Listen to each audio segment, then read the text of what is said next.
And we are back one more time. It's the Horror Guys. Episode 200. Our Yay! bicentennial episode. Yay! Yay. And I'm Kevin. I'm Brian. And we're going to talk about movies We for do. the 200th time. Wow. Yeah, that's a lot of movies. Well over 1,000 reviews on the horrorguys.com site. Dang. We watch a lot of movies. Well over 100 additional bonus ones on the Horror Bulletin site. See, we're justified sitting in front of the TV because we're producing and we're working. It's not just watching TV. No, we don't watch TV. We're working. Yes. That's what we tell ourselves. Every movie. It is, yeah. What do we got this week? We got a bunch of new stuff. We got Smile, and we got Crimes of the Future, and a international film called Watcher, and one called Bodies, Bodies, Bodies. Bodies. It's a porno, Bodies, right? Bodies. No. It's no, not. Okay. No. Watcher? That's a porno? No. Crimes of the Future? Boy, these could all be pornos, They all couldn't they? kind of sound like it, don't they? Yeah.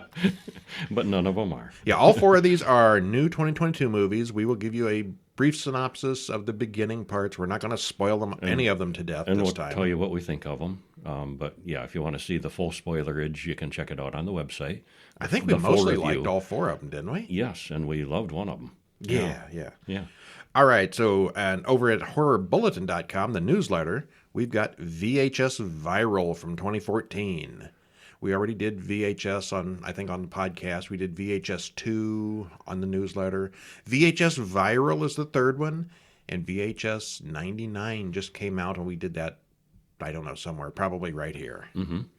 And we also have Incantationr from 2022. An international film. Chinese, wasn't it? Very Chinese, Yeah, subtitled, yeah. And I felt like that I one didn't quite got- understand all of it because I think it was a lot of Chinese cultural stuff. in it. Exactly, yeah. I think if we were Asian, we would have gotten a lot more of that, a lot more from it. That one, I mean, a lot of people say it's really creepy and it's really scary, and It was okay, but I we didn't hate it. Yeah.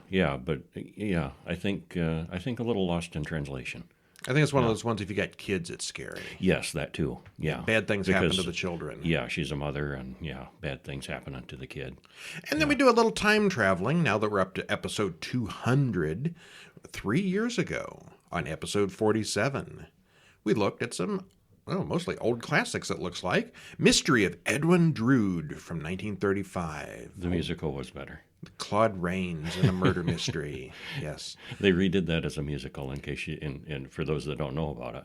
It was thought that Edgar thoroughly Allan enjoyable. Poe's unfinished story. He died halfway through, so nobody knows how it's supposed to end. In the musical, when you go to see that, they actually don't finish it, and the audience votes on what ending they want, who done it, and then they pause, vote, and then based on the votes, And this they musical is finish out the available on musical. video somewhere? It is, yeah, it's out there. Oh, I thought you were going to tell me it was just a play, and I was going to pick on plays as not being real. No, it was huge enough that there's recordings of it out there. It was a big Broadway production and a big deal. Well, speaking of big Broadway productions, we also looked at 1962's Phantom of the Opera with Herbert Lom. That was an interesting One of the more one, I thought. forgotten versions. I thought it was interesting though. Freaks from 1932. That was cool. Gobble, gobble, gabble, Yeah. gobble, gabble, gobble. Yes. They used real Freaks. disabled people, real freaks. From a real freak show, because they existed at the time. Yeah. Most of them were. Some of them were geeks, normal people who put it on. But most of them were actual. There was the half guy with no legs, walking around on his hands, and some what's it called? Hydroencephaly. Hydroencephaly. Some things you could recognize, and small people, little people, and yeah. Well, let's not And- go on about these too much. Let them Okay. listen. Yeah. And Morbid Stories was an anthology, an indie anthology. And The Fair, where this guy is driving his cab through, is it hell or purgatory? We don't know until the end. Yeah. Very cool. Anyway, you can listen to that at horrorguys.com/HG047. And I don't know if we've ever even mentioned that on the show. Any of our podcasts, if you go to horrorguys.com/lowercase HG for Horror Guys and a 3-digit number, you can get to any of our podcasts that way. And this week, too, you put the audio version on YouTube. You can go to the YouTube channel and listen. Yeah, the but podcast. anybody who's already listening to the podcast Oh, I probably know. doesn't want to go to YouTube and listen. I know. It's not a video. It's but just it's a thing, just Yeah, putting it out there. okay. If somebody wants to do that. Yeah. And, of course, you can find all 200 episodes over at horrorguyspodcast.com. That's probably the easiest way. And one more announcement this week. We got a new book out. Have you read any good books lately? I have written a good book lately. I read a good book lately. It's The Horror Films of Roger Corman that Brian put together. The Horror Guy's Guide to the Horror Films of Roger Corman. And he did a lot of them. Yeah, he did. We do the usual Horror Guys treatment for all the horror films directed by Roger Corman from 1954 up to 1990. He hasn't directed anything since 1990, although he is still alive and very, very busy as a producer. And occasionally pops up in little bits and pieces here and there in movies as an actor. Yep, he was in Silence of the Lambs. And some other minor things behind the scenes. I mean, he just is really active in the business. Yeah, we got 29 full-length horror films that count as horror, and we've got 7 other noteworthy films that aren't horror, including his first producing credit, his first directing credit, his favorite non-horror project, and a few others. If you love Roger Corman's macabre masterpieces, we'll cover them all here. And you can go to Amazon.com, pick the paperback up, or go to HorrorGuysShop.com and buy the ebook from us, or any of the other usual places. Wow. Yeah. Yeah. That is now, I think, 6 Horror Guys guides. Nice. Shock Theater, Son of Shock, The Silent Age of Film, Horror Guys Vincent Price, Roger Corman, and Hammer Horror. And Peter Cushing is on the way. He is, well, he's not that close, but he's coming. Yeah. So All right. Are you feeling happy? Are you smiling? This movie didn't make me smile that much. It's kind of a downer. Despite the happy title, boy, this is a not happy movie. Yeah. Directed by Parker Finn and also written by Parker Finn. Stars Sosie Bacon, Kyle Gallner, Jesse T. Usher, and Cal Penn. Runtime is 1 hour and 55 minutes, and there's a trailer in the show notes. Spoiler free, what happens? Well, despite the upbeat title, as I mentioned, this is not a happy movie, and it is downright creepy and unsettling. It's nightmarish, in fact. And it starts out slowly, builds nicely, cast is excellent, and the effects are amazing. Yeah. All in all, we liked it. And there's a publisher note. There is. Bring Smile home on digital. Sosie Bacon stars in the terrifying horror which critics are calling haunting and scary as hell. Buy Smile on digital now and face your fears with over an hour of heart-pounding bonus content, including the original short film that started it all. Available at participating retailers, rated R from Paramount Pictures. And when we have one of these publisher statements, guess what know usually that goes with means? that? We have copies for you. We have 5 copies to give away. Drop us an email over at email@horrorguys.com and tell us what you want. We'll send you a copy of that. It's, I believe it's Redbox codes. Yep, digital key to get you a copy. Yeah, I mentioned last week that we didn't have the codes yet. We do now. We've got them now. This one is worth watching. Oh yeah, definitely one of the better ones of the year. Mm-hmm. All right, so these, and it was strange too because really at its core, it's not a new idea, or really, it's nothing it's special not in its idea. Super No. original, and yet it was so well done. I thought, if you look at the basic story of it, but It's a curse, a possessed person kind of thing. Yeah, but it was good. We begin, again, we're not going to spoil anything important here. We begin with a scene of a dead woman, an apparent overdose. Nearby, we see photos of her family, and her young daughter stands outside the room, wondering what's going on. Oh, the phone rings, and Rose Carter wakes up with her dreams. She's a hospital psychiatrist. Dr. Desai runs the hospital, and he's struggling a little to balance her desire to help patients, whether they can pay or have insurance or not, and his need to satisfy the board financially. Dr. Bill Pay drama. Yeah, but she's very altruistic, very much believes that every patient should be helped, and she's a good gal. She gets called in for another new patient named Laura, a girl who watched her professor bludgeon himself to death just last week. The woman says she's seeing something no one else can see. She knows that sounds insane, but it's real. It looks like people, but it's not a real person. It wears people's faces like masks. It's smiling at me. It's the worst smile I've ever seen in my life. It tells me things like, today I'm going to die. Laura starts smiling an exaggerated smile and then cuts her face off with a piece of broken glass. She smiles as she falls over dead, and credits roll. All right, well, that's a starter. Yeah, sure was. Rose goes home after speaking with the police, visibly upset. She sees Laura standing in her kitchen as her fiancé Trevor comes in. She dismisses it as her imagination. She seems pretty high-strung to begin with. And I think this is one of the biggest drawbacks of this movie, I think. Yeah, I agree. I think that was its biggest weakness. I think that she started out a little too off tense balance already. Yes. Yeah, she was maybe not insane to begin with, but definitely issues. Yeah, had issues. Yeah, dealing with past trauma and high-strung, overworked and underslept. She was already stressed. It's like one of those movies where they have the doubt whether you're off your meds or not. Yeah. I mean, there's no meds in this case, but maybe there should have been. I mean, they do dial it up to 11 for her, but maybe, they should have started at a 3 rather than it felt like they kind of started her at a 5 or a 6 already. I think one of my biggest gripes with this one is they should have shown her having a normal day at some point before all the bad stuff started, so we could see that she's a normal person to begin with. I think it might have been a little stronger that way. Yeah, she seems very... tense. High-strung, yeah. Tense, okay. yeah. Uh-huh. Well, the next morning, a couple of police detectives are asking her about what happened. Joel, one of the detectives, is also her ex. Is that right? Yeah. Okay. Yeah. As she goes about her rounds, some of the patients have huge, inappropriate smiles. Even the guy that was terminally depressed yesterday. She orders that he be restrained. Desai thinks she may have overreacted and forces her to take a week off. She goes home and suddenly the burglar alarm goes off. She sets it off, but then finds the back door is open. The alarm company calls, and they're more creepy than they should be. Look behind you. Then the phone rings for real, and it's the real alarm people. The police come, and there's no one there, but the cat has vanished. That's where we should stop. Yeah, I think so. Yeah. It spirals out of control from that point. It builds really nicely. Definitely does. Okay. Yeah. Well, the smiling situation is horribly stressful, but Rose gives the impression of being a little crazy even before the trouble starts. And we see as it develops that was her as a little girl watching her mother commit suicide, and she's definitely disturbed after that. Mm-hmm. Yeah, but it is. Maybe a little her. too much to really empathize with her in the beginning. Mm-hmm. Competent and dedicated to her work, but overworked, tense, and high-strung with trauma from long ago that still troubles her.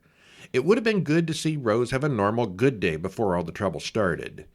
She falls apart really quickly, and it's hard to take the ghost thing seriously with her being like that. At first, but then you really do sympathize with her once it starts going. I suppose this is probably an allegory for mental illness and a lack of support in general, but I don't know how well that works out because there really is a supernatural force at work here. She's not just crazy. Right. Still, it cranks up the tension as the film progresses, and you know it's not going to end well for anyone, and it doesn't. Actually, the further into it we got, the better it got. Mm-hmm. Yeah, the first 30 minutes, I was like, this is what everybody's raving about? Yeah, but it got better. It's sure worth the wait, yeah. Yeah. All right, and then next up we have another movie. Watcher. Smile from... Watcher. Yes. Smile. Let's talk about Watcher next from 2022. Too many movies with single-word names. Smile, Watcher, whatever. Yeah. Anyway, this one is directed by Chloe Okuno, written by Zach Ford and Chloe Okuno, stars Micah Monroe, Carl Glusman, and Bern Gorman. Hour and 31 minutes. Spoiler-free. There's lots of tension and suspense in this one. The main character is a stranger in a strange land who barely understands the language, which is kind of a key part of the story. Overall, it's very well acted and has a solid script. I think this one's available on Shudder right now. Yeah, where I think we ended it is. up watching this one. Uh-huh. All right, well, tell us some of what happens. Well, Julia is visiting Romania with her husband Francis. The landlady lets them into their new apartment, and the two have sex in front of the big picture window. Credits roll. Okay, now, starting right off here. Yes. If I got a big picture window like this with, a neighboring apartment building across the street that can see right inside the window, first thing I'm going to do is buy curtains. Mm-hmm. I'm not going to sit and watch TV. I'm not going to read a book, and I'm sure not going to get naked and have sex in front of that window. And they go for a long time with just uncovered window. Yeah. Okay. which is kind of a key part of the plot, too. Maybe that's a big city thing. I've never lived in a high rise with a big open window, but You're supposed to provide a view, I guess. yeah, okay, all right. I don't know. Well, then what? For the people on the other side with binoculars and telescopes. I'd be that guy probably. I would too. Oh, yeah, looking down there at 4B. Yeah. Well, later Julia looks out the window and she can see several of the neighbors' apartments. In one, she sees a man watching back. Well, in the morning, she hears screaming and laughing from the next-door neighbor through the walls. She goes out for a walk while Frances goes to work. When she returns to the apartment, she finds the front door is open, which is scary, but it's just the landlady and maintenance man repairing her lights. When Frances gets home, they go for a walk and find an ambulance and a crowd of onlookers where something bad has happened. Next morning, she watches the news, and it turns out the serial killer decapitated someone, but Frances downplays the translation. But we can hear the word. It was decapitate, it was a Romanian extension Something of the word decapitation. It was noticeable, it was recognizable, yeah. But he's like, oh no, it was nothing. She died or something. Nothing to worry about. Mm-hmm. Yeah. Yeah. Well, she tells Frances about the guy across the street who's always looking back. And at dinner with friends, they hear that there have been other decapitations. And she's like, what? Decapitations? You didn't tell me it was a decapitation. Well, and they are calling the killer the Spider. She meets the next door neighbor, the noisy one, Irina, who apologizes for making noise. Well, Julia researches the murders, and one victim mentioned someone was always watching her, even when she was alone. And that's the same thing that Julia's feeling about the man in the apartment across the street. So she makes a connection, and she starts getting paranoid. She thinks she sees the man watching her in the movie theater and then again in the grocery store. Well, Frances takes Julia back to the supermarket to watch the security footage, and they do find him on video. But the man hasn't really done anything overtly creepy or wrong. He was just shopping like she was and happened to be there like she was. And Frances doesn't take it seriously. Well, that evening she has drinks with Irina, and Irina's ex bangs on the door. Irina shows Julia her gun. She goes home, looks out the window, and yep, he's there. Well, she gets angry and waves at him, and he waves back. When Frances gets home, she calls the police. More? Yeah, it's probably good enough. Yeah. Yeah, and so we got a little bit of cat and mouse here between Julia and the mystery man across the street. The guy who's the watcher. Is he the serial killer murderer, or is he just, a lonely guy across the street? Coincidence, and, he is just standing at his window looking out, and she's right there, all open for the view. Is it Michael Myers standing in front of his window? Well, that was a dumb turn. Okay. Probably not. Well, okay, on to the commentary section. Let's see. Buy some drapes. Problem solved. Movie over. It would have made a difference. There's a lot of Romanian dialogue here, and Julia doesn't understand any of it, and of course neither do we, which there's no subtitles. Which we did turn on subtitles, and it said speaking Romanian. Yeah, it was. Helpful. We were not meant to understand, which takes us along with her. The out of touch, no connection feeling. Yeah, since we don't know the language either, it points out how alien this place is to her. And that's pretty much the story's core. Her vulnerability and paranoia in a foreign land when she gets the idea that someone is stalking her. But does she get a gun? Or a knife? Or even pepper spray? No, she just mopes. Mostly. She gets all depressed and whiny and blaming her husband for not believing her, which he is kind of a jerk, but that's... But she doesn't do anything proactive, but just, not even buy drapes. The woman next door's got a gun, so I don't know what the gun laws in Romania are, but she's got one, so it's not out of the question. Uh-huh. It was fine. It was very suspenseful and paranoid. There really weren't any great surprises here, but it was well done. I call it almost more of a thriller than a horror story. Yeah, almost. Even though there are some decapitated bodies. Mm-hmm. There's some gore, so yeah, it was good. All right, speaking of some gore... We've got a short film for you this week. And humor. A little of both there. Lots of humor in this. What do we got? We got Scooby-Doo, The Blair Witch Project from 1999. Somebody did a mashup of Scooby-Doo with Blair Witch, and it's something. Directed by Casper Kelly, Larry Morris, and Steve Patrick, and written by those three guys, too.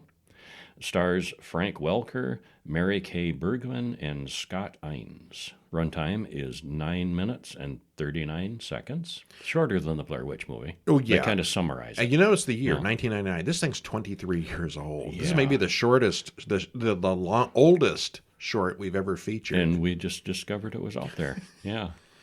Well, the name says it all. What happens when the Scooby Gang ends up in the Blair Witch's forest? Well, the Scooby Gang gets lost in the woods while trying to solve the mystery of a mysterious creature lurking within the forest. This is not particularly new. It's from 1999 after all, but it's a lot of fun and really well done.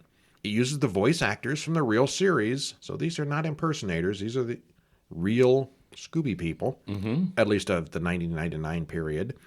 And it's a clever mesh of animation and live action. If you're a fan of both series, it's definitely worth a watch. Very cool. Yeah, it was neat how they filmed it. All right, and then we come up to our almost sci-fi movie this week. Well, I guess it's beyond almost. Yeah, it is definitely it sci-fi is definitely horror. sci-fi, yeah. Crimes of the Future from 2022. Written and directed by David Cronenberg. Huh. You think there'll be body horror? There certainly will. Stars Viggo Mortensen, Leahy Kornowski, Leah Seydoux, Scott Speedman, and Kristen Stewart. And it's an hour and 47 minutes, so it's a little on the long side. And tell you right now, this is one of my favorite movies of the year. I really like this one. Well, spoiler free, it was weird and wonderful, taking body horror to a whole new level. The direction is brilliant, the script is intriguing, the soundtrack is amazing, the actors are all great in their roles, even Kristen Stewart, who I'm not always a fan of. The horror guys wish they had 3 thumbs up to give this a rating. If this movie was reality, we would have 3 thumbs up. In the world of this movie, yeah, 3 thumbs up would be a possibility. Things get weird body-wise in this one.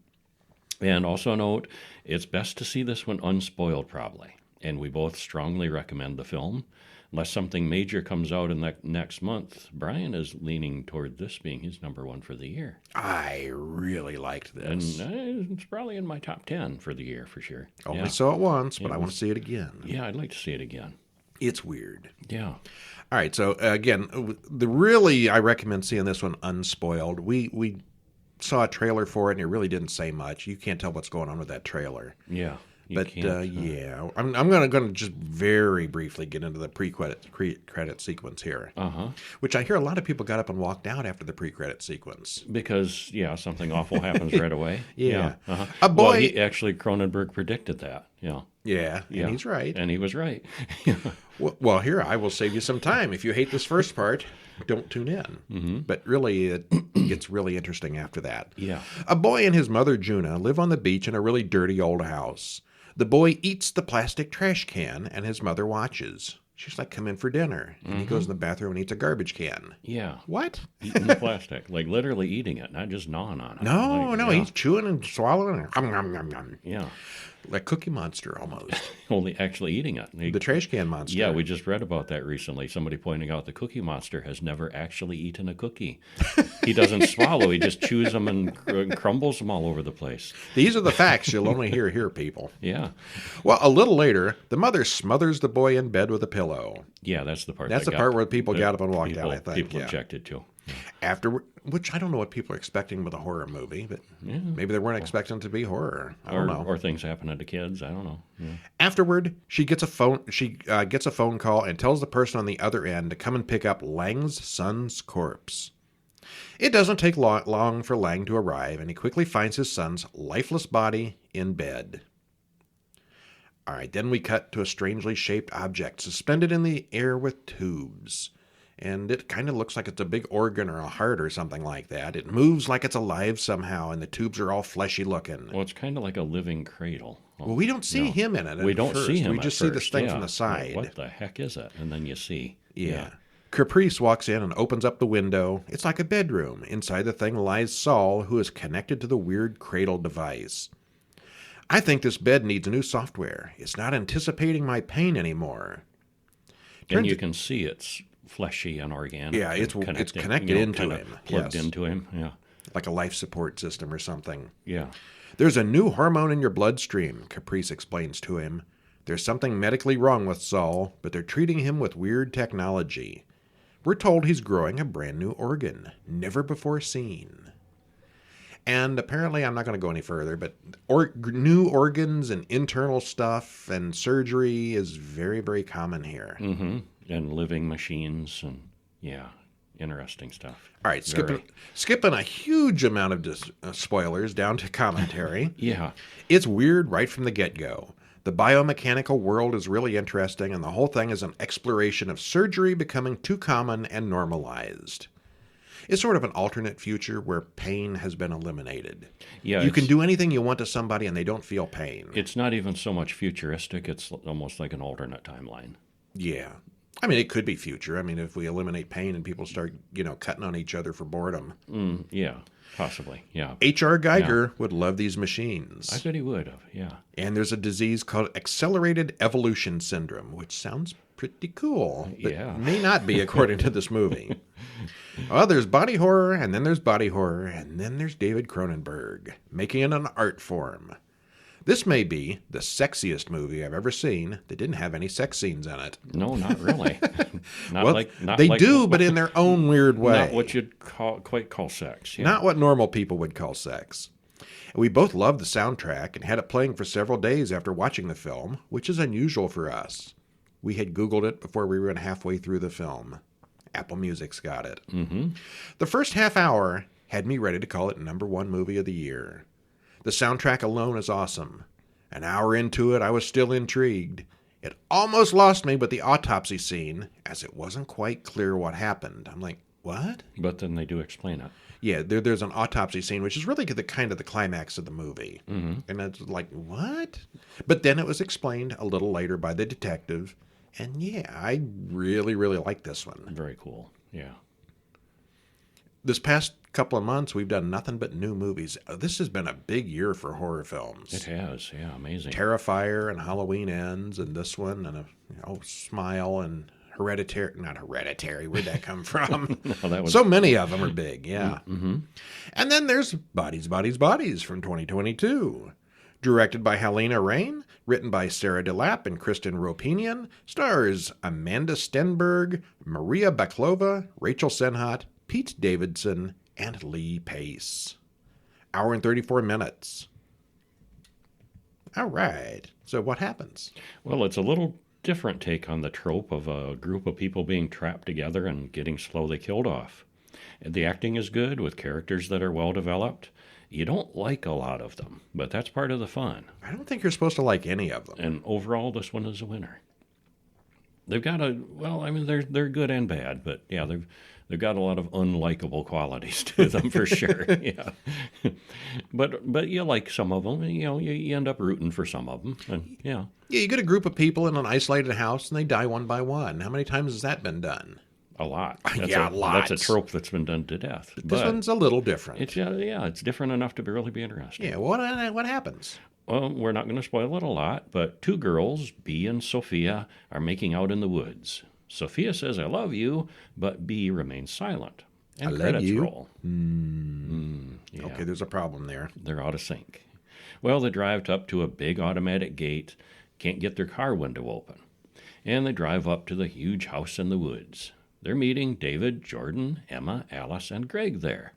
Sophia and Bee have come for the hurricane party. There's a big old storm coming. They're going to batten down in this mansion and tough it out. This is David's dad's house. And right on cue, it starts to rain. Well, Bee feels out of place with these people. She's not from the same class as the other rich kids. She regularly calls her mother for status updates. Sophia is recently out of rehab. Someone says Greg was in Afghanistan or something, and he's way older than the others. David is kind of a spoiled rich guy. It's his place, his dad's place.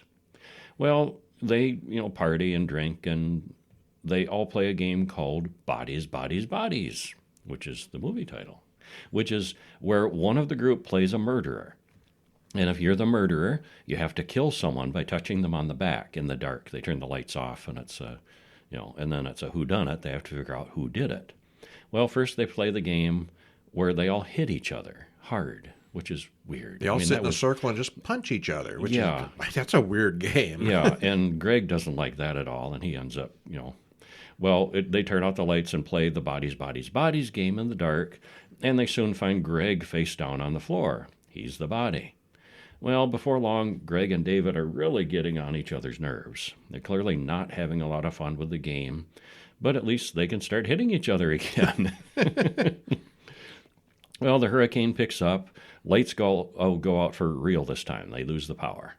B goes to the restroom and finds David outside, mortally wounded. Looks like his throat has been cut.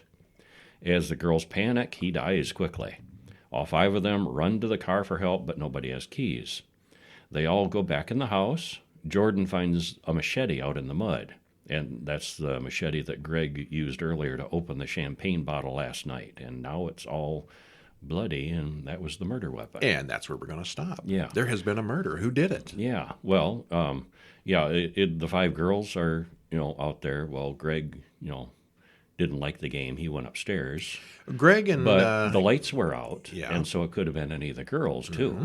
So it's really a whodunit of who, Yeah, it is definitely a whodunit. Yeah. Initially, early on, they come out at the pool party, and Greg is out there with this bottle of champagne and a machete, and he hacks the top of the bottle off with a machete. Yeah, and that's where you see, where the machete came from. And trivia says it was Lee Pace, and he used his sword from the Hobbit movies. Oh, he to did? practice doing that at home. Oh, okay. He had to get the top off that bottle just right, so he was using his Lord of the Rings sword to learn how to do that. Yeah, okay.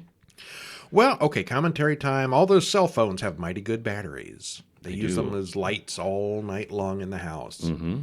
And I do like the way they used Face ID at the end, and we never really find out if Sophia was cheating on her or not, which was sort of a plot point about halfway through the film. It was, but I think they kind of moved past it.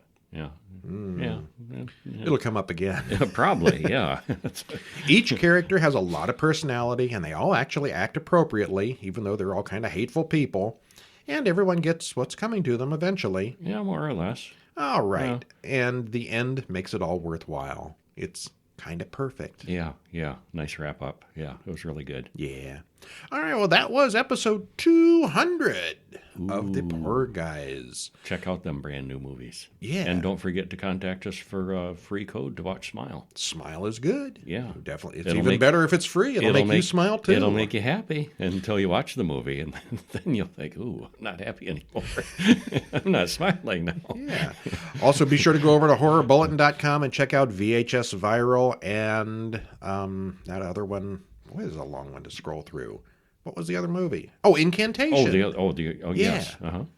And we also have our bonus podcast. Episode 199 is there on Horror Bulletin also, where we talk about both of those movies, as well as The Skull from 1965 and Island of Terror from 1966. Island of Terror was one of those that I saw when I was really, really young, and all these years I barely remembered it and couldn't figure out what movie it was that freaked me out as a wee lad. Oh, that one. Yeah. It's still kind of scary, but didn't freak me out nearly as much this time. So, yeah, the bonus podcast over at horrorbulletin.com. That's got 4 movies also, but it only comes out every other week because we mostly only do two bonuses a week. Uh-huh. But check that out. It's there, too. Yeah. All right, well, I'm Brian. And I'm Kevin. And we'll see you next week. See ya.